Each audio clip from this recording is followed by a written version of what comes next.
Hey guys, today I made a post on social media about volume and throwing and injuries and how to measure acute volume with chronic volume and workloads. And it was relatively long, so I'm just going to make a video about this. Basically what I was getting at is when we monitor volume of any kind of activity or exercise, we don't want that acute volume, and by acute and chronic, let me define that. Acute would mean what we're doing on one day, as opposed to chronic, what we've been doing in the weeks past. Or we could use a week as a mesocycle in comparison to a month as a microcycle. So we're taking a short amount of time in comparison to a longer amount of time. So a very easy example would be if you worked your way up to doing 5 60-yard sprints 3 days a week.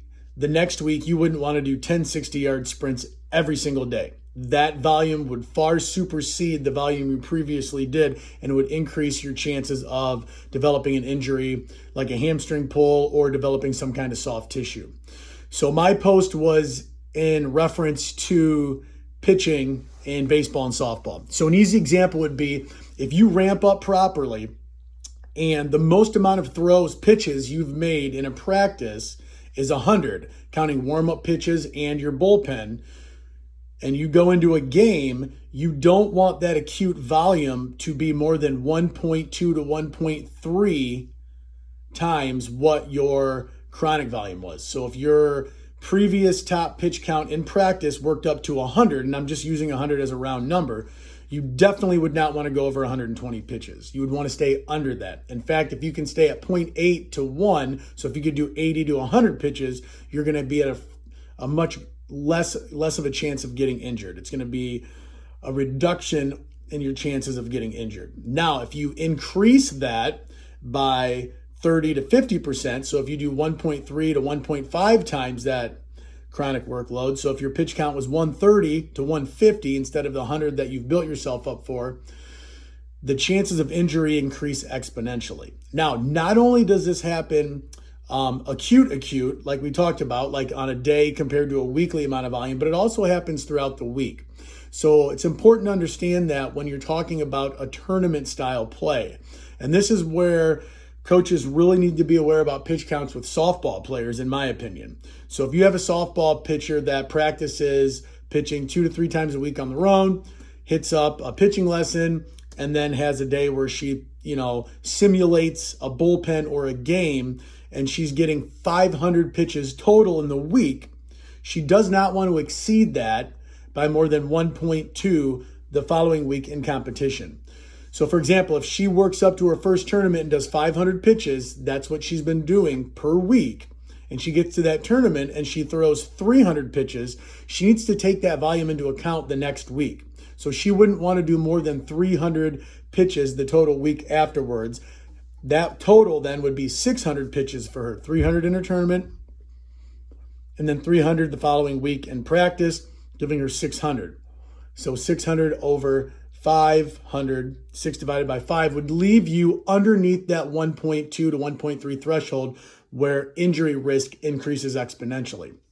Now, if she did 300 pitches that week in her tournament, and then she went on to do her normal volume of 500 pitches the following week in practice, that would be a total of 800 pitches, which would 8 over 5 or 800 pitches over 500 would be over that 1.2 to 1.3 threshold.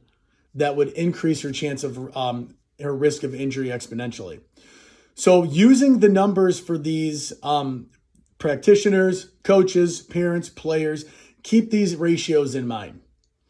Your acute workload should not be greater than 0.8 to 1.2 times your chronic workload or your average workload over an extended period of time. So on one single day, you don't want that to jump over your max in a single days of training. So if we go back to the 100 pitches, if 100 pitches the max that you've worked on, you don't want your pitch count to go over 120. You want it to be between 80 to 120. When you're talking about a week, if your total number of pitches is 500, you don't want that to go over 1.2, which would be about 600 pitches total in that next week. So you want to stay under that 0.8 total to 0.1, 0.2. If you guys have any questions about this, you can search my social media posts on Instagram or Twitter at HossJob, or you can find me on Facebook, Kyle Harris, or you can comment on this when I post it up to YouTube. My email is battersbox@yahoo.com. So if you have any questions, don't be afraid to reach out. This is really important stuff. I know we're in November now, but as we move on closer to the season and we're getting ready, these are things you have to be aware of as players, coaches, and practitioners. So if you as a player, if you want to get your pitch count up to 100, then you need to start at the right time. You need to ramp yourself up, get it up there, and then you can be aware of these ways to measure and track your volume day to day, week to week, month to month, to make sure you're not getting in that threshold where you're increasing your risk of injury.